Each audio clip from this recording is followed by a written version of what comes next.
never wanted that Bangladesh should be independent. Agartala ষড়যন্ত্র মামলা টামলা এই সমস্ত আবল তাবল কথা বলে কিচ্ছা বলে, আসল কিচ্ছা তো আগরতলা মানে স্বাধীনতার কথা সেনাবাহিনীর এক তরুণ অফিসার প্রথম চিন্তা করেছিল। তিনি ছিলেন flight commander, commander Wajen Hossain, Pakistan নেভির চৌকুশ অফিসার। স্যার অনেক অনেক গুরুত্বপূর্ণ কথা আছে যেগুলো মানুষ শুনতে চায়, সেখানে যাই। আমি কথা হচ্ছে যে শোনো, যার যা প্রাপ্য তাকে সেটাই দিতে হবে, সেই মর্যাদা দিতে হবে, নাহলে এটা মুনাফা। না, আমি আপনার কাছ থেকে আমি ধারণা করছিলাম যে আপনি হয়তো শেখ মুজিব সম্পর্কে অনেক বাজে ভাবে কথা বলবেন, কিন্তু আমি আপনার রেসপেক্ট এবং শালীনতা দেখে খুবই অভিভূত যে আপনি যথেষ্ট সম্মান নিয়ে আওয়ামী লীগের শেখা উচিত যে মেজর ডালিম সম্পর্কে তারা যা শুনেছে এতদিন, সে মেজর ডালিম একবারও শেখ মুজিব সম্পর্কে বাজে কোনো ভাষা বলে নাই বা তাকে নিয়ে কটাক্ষ করে কোনো কথা বলে নাই। যাই হোক, তো আমরাও স্যার এটাই বলে আসছি যে আমরা কাউকে অসম্মান করতে চাই না। আরেকটা কথা শুনতে, এই কথাটা তুমি বললেই তাহলে আমার বইতে পরিষ্কার লেখা আছে পরিবেশটা আমার সম্পর্কে ব্যক্তিগত ভাবে বা পারিবারিক ভাবে আমরা কিন্তু তার সাথে বিচ্ছেদ করি নাই। আমাদের যখন চাকরি থেকে বের করে দিলেন নীতি আইনের মাধ্যমে, ওই যে বিচার করলেন কাজী গণহত্যার ঘটনাকে কেন্দ্র করে, আমরা মেনে নিলাম। উনি নিজে রাখলেন আমাকে মূলকে। স্যার এটা আমার এই কোশ্চেন একটা, এই কোশ্চেনটা তাহলে করে ফেলি। আপনার ওয়াইফকে অপহরণ করেছিল এই শেখ মুজিবের, তারপর গোলাম মোস্তফার ছেলে, এরা কামালের বন্ধু বান্ধবেরা, এটা নিজে ছিল। তো আপনার স্যার আপনি এটার বিচার চেয়েছিলেন শেখ মুজিবের কাছে। আমার বউ জি কন্টিনিউ করেন স্যার। হ্যাঁ, যে আপনি প্রাইম মিনিস্টার, কারণ ঘটনাটা ছিল স্যার, ঘটনাটা কি ছিল স্যার একটু শুরু থেকে একটা মানে মজার ঘটনা। একটা তুমি শুনতে চাও? তুমি তো আমার বইতে লেখা আছে যদিও। সবাই শুনতে চায় স্যার, সবাই, আমি একা সবাই শুনতে চায়। ঘটনাটা হচ্ছে আমার এক খালাতো বোন, তার নাম তাহমিনা। তার বিয়ে ঠিক করেছিলাম আমি আর নিম্নি কর্নেল সাথে, যে আমাদেরকে জুনিয়র চাকরি। তার সাথে বিয়ে হবে, অনুষ্ঠান হবে লেডিস ক্লাবে। তো দুপক্ষেই আমাদের পরিচিত, অর্থাৎ আমরা হলাম রায় মিডিয়া। ঠিক আছে, ঠিক আছে। তখন আমরা কি করলাম, সমস্ত অ্যারেঞ্জমেন্ট আমাদের উপরে দায়িত্ব আসলো। তো কাকে রাখি আর কাকে বাদ দিই, এত মানুষের সাথে পরিচিতি। তো আমরা যাই হোক বেশ ভালোই, প্রায় 2-3 হাজার লোকের মতো লোক ইনভাইট করা হলো। ভিতরাতে চলছে বিয়ের আসর। তখন আমার একমাত্র শালা, যার নাম বাপি, ও নাইজিল ইউনিভার্সিটিতে পড়তো, ওখান থেকে ছুটিতে আসছে দেশে। He was also present in the ceremony. আমি আর নিমিত দুই পক্ষের মানে হোস্ট বলতে পারো, সবাই দেখাশোনা করছি। বাপি বসে আছে ছেলেদের যেখানে বসার জায়গা সেখানে। তখন লম্বা চুলে একটা ফ্যাশন ছিল, he has just come from Canada, so লম্বা চুল, and beautiful hair, and he was a handsome man.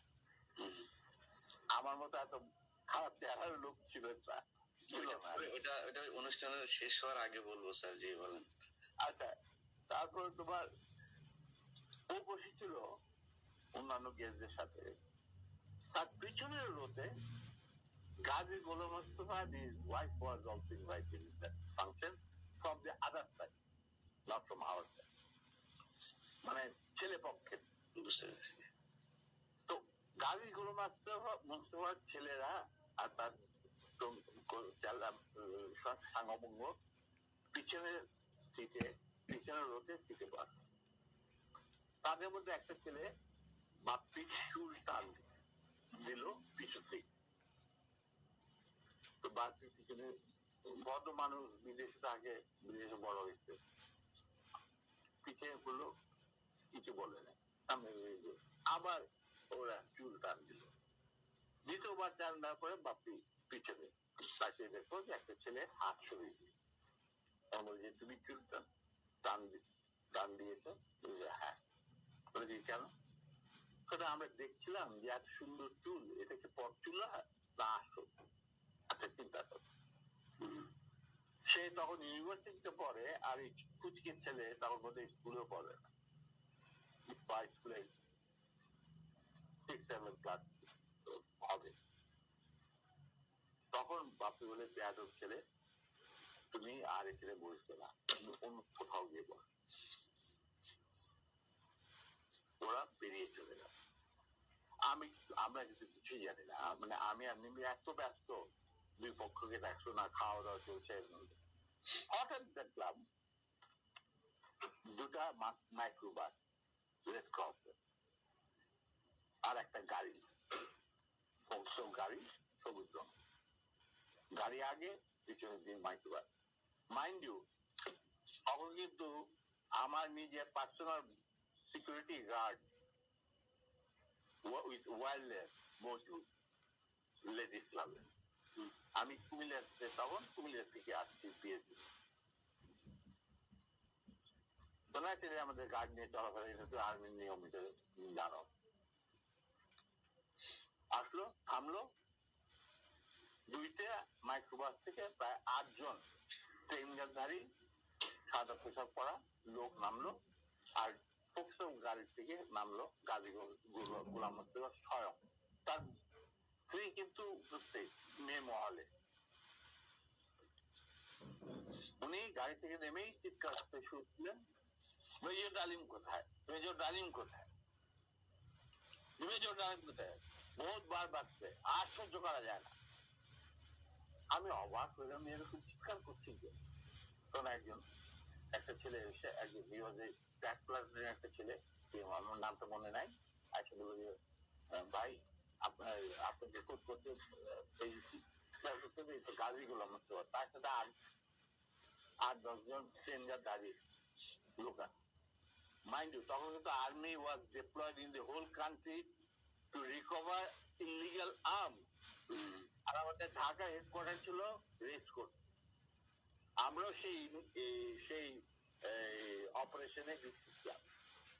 যাই হোক, আমি বাইরে আসলাম, আসে গাড়ি সামনে সামনে বারান্দাতে, আমি মেজে দাঁড়িয়ে, আপনি আসুন, আমরা বেগম সাহেবের তো আছেন ভিতরে, আপনার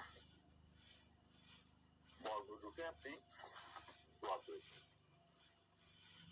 হারামজাদা বারবার আর্মির, আজকে আমি উচিত স্বীকার